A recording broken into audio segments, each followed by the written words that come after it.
ಬೆಂಗಳೂರಿನಲ್ಲಿ ವಿದೇಶಿ drug peddler ಬಂಧನವಾಗಿದೆ. ವಿದೇಶಿ ಡ್ರಗ್ ಪೆಡ್ಲರ್ ಅನ್ನ ಪೊಲೀಸರು ಬಂಧಿಸಿದ್ದಾರೆ. ಓವುಸು ಕಾಲಿನ್ಸ್ ಘಾನಿಯನ್ ಬಂಧಿತ ಆರೋಪಿ ಅಂತ ಗುರುತಿಸಲಾಗಿದೆ. ಬಂಧಿತನಿಂದ ಬರೋಬ್ಬರಿ 50 ಲಕ್ಷ ರೂಪಾಯಿ ಮೌಲ್ಯದ MDMA ಅನ್ನ ವಶಕ್ಕೆ ಪಡೆದುಕೊಳ್ಳಲಾಗಿದೆ. ಘಾನಾ ದೇಶದ ಪ್ರಜೆ ಓವುಸು ಕೊಲಿಯನ್ಸ್ ಘಾನಿಯನ್ ಅಂತ ಹೇಳಲಾಗಿದೆ.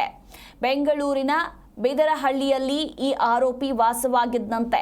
ಇನ್ನು ಮೆಡಿಕಲ್ ವೀಸಾದಲ್ಲಿ ಭಾರತಕ್ಕೆ ಬಂದಿದ್ದ ಈ ಆರೋಪಿ ಸದ್ಯ 50 ಲಕ್ಷ ರೂಪಾಯಿ ಮೌಲ್ಯದ MDMA ಅನ್ನ ಪೊಲೀಸರು ವಶಕ್ಕೆ ಪಡೆದುಕೊಂಡಿದ್ದಾರೆ. ಇಷ್ಟೇ ಅಲ್ಲದೆ 15,000 ನಗದು ಹಾಗೆ ಕಾರು ಮತ್ತು ಬೈಕ್ ಅನ್ನ ಕೂಡ ವಶಪಡಿಸಿಕೊಂಡಿದ್ದಾರೆ. ಮಾರತ್ಹಳ್ಳಿ ಪೊಲೀಸರಿಂದ ಡ್ರಗ್ಸ್ ಕೇಸ್ನಲ್ಲಿ ಅರೆಸ್ಟ್ ಆಗಿರುವ ಈ ವಿದೇಶಿ ಆರೋಪಿ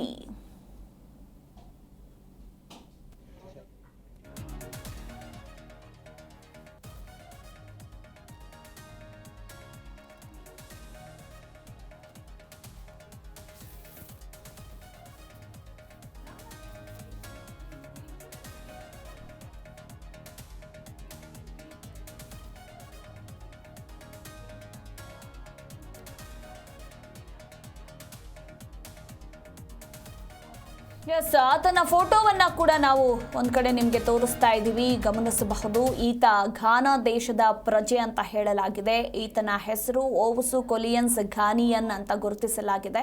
ಬೆಂಗಳೂರಿನ ಬಿದರಹಳ್ಳಿಯಲ್ಲಿ ವಾಸವಿದ್ದಂತೆ. ವಿದೇಶಿ ಡ್ರಗ್ ಪೆಡ್ಲರ್ ಈತ.